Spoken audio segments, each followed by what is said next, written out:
Hey, Pastor Josh here. We're reading Genesis chapter 23, verses 12 through 20, and we're coming to the completion of Abraham purchasing this lot, this burial plot, this cave from the Hittites. And as I mentioned in the previous reading video, is that the Hittites sounded as if they were just wanting to give it to Abraham, but in reality, that was just part of the culture. That was part of the way that they would bargain and that they would name a price. We're going to see a little bit of that here in a moment. And so Abraham communicates in the way that was expected of him. He's respectful, and he doesn't take them at what they're saying. He takes them at what they mean, and that does take a lot of emotional intelligence, doesn't it? To try to get at what is it that the person that I'm talking to, what is it that they are really wanting?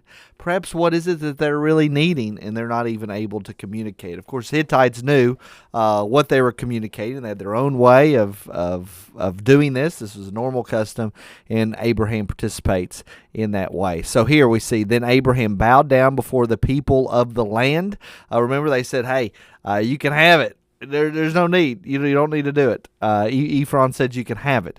And so he bowed down before the people of the land. He's showing great respect to these elders, to these Hittites.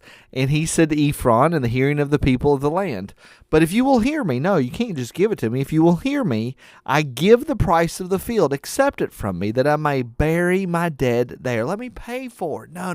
You don't need to give it to me. Let me pay for it. That was the cultural way of establishing this deal, of establishing the purchase price. And Ephron answered Abraham, my Lord, listen to me. A piece of land worth 400 shekels of silver.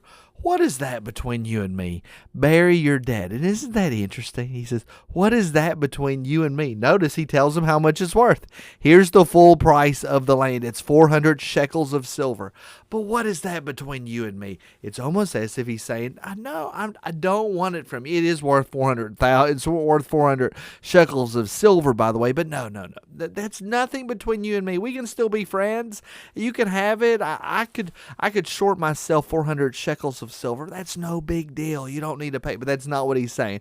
He's in a nice way trying to save face, trying to be respectable and say, no, I'm willing to give it to you. But in reality, everybody, including Ephron and all of the elders, would expect Abraham to actually give it to Ephron. He says, what is that between you and me? Bury your dead. And so Abraham listened to Ephron, and he listened to him. He listened to what he meant to say, not what he did say. He listened for the intention, the cultural understanding of what he really meant. He listened. He had the emotional intelligence, if we can use a modern term.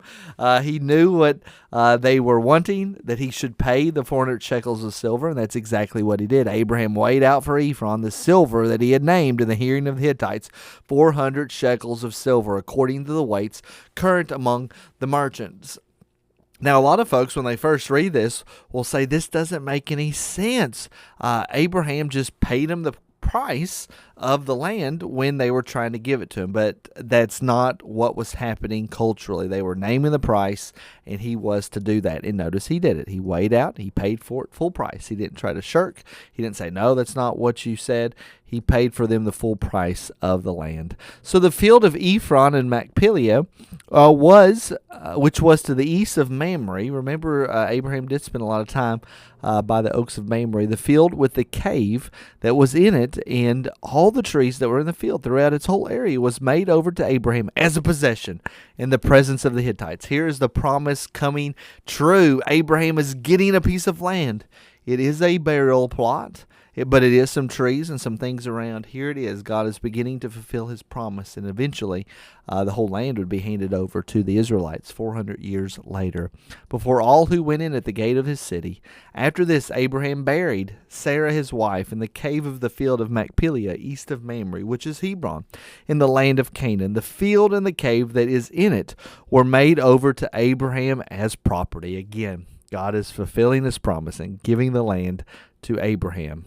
But it was for a burying place by the Hittites. The land that Abraham actually owned was a burial plot plot, because Abraham's ultimate hope was in the future home that God was giving to him. He was trusting the Lord, trusting the presence of the Lord, as the book of Hebrews says of Abraham, that his heart was ultimately in the kingdom of heaven. That's what he was looking for, and that was what he was moving toward. I pray that has been a blessing to you, and I'll see you all in the next video.